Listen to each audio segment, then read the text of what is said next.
Hello, I'm Beverly, your DKG International President.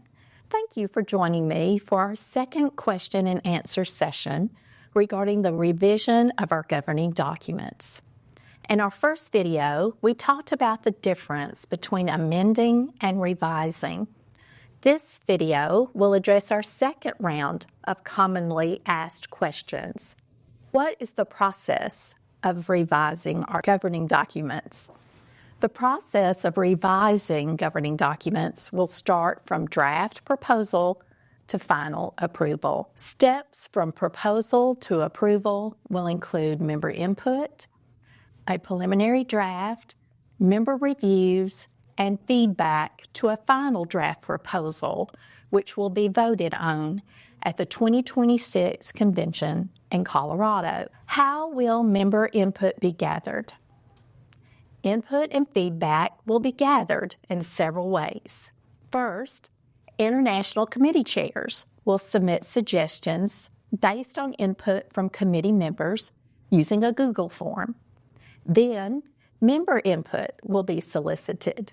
Any member who has input or suggestions may submit the Revisions Task Force suggestion through a Google form. Once input is gathered, a preliminary draft will be created.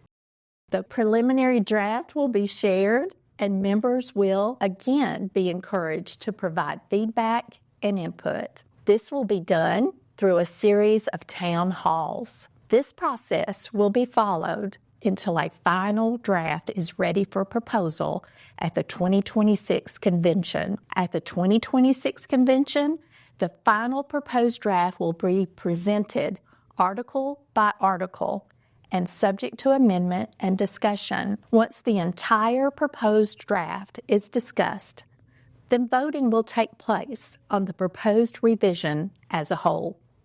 Hopefully, by gathering member input through submissions and town halls, we will be ready to vote on the proposed document by July of 2026. What is open to change in the process of revising our governing documents? Everything is open for consideration of change, as long as the changes align and are consistent with our Articles of Incorporation and our corporate charter. A crucial point is that a revision is akin to introducing new bylaws. It subjects every part of the proposed revision to potential changes by memberships. Typically, revision is considered article by article, allowing for discussion and amendments. This method will ensure that interconnected articles can be adjusted before voting on the revised document. Thank you for your questions regarding the revision process of our governing documents. Please join me for future videos.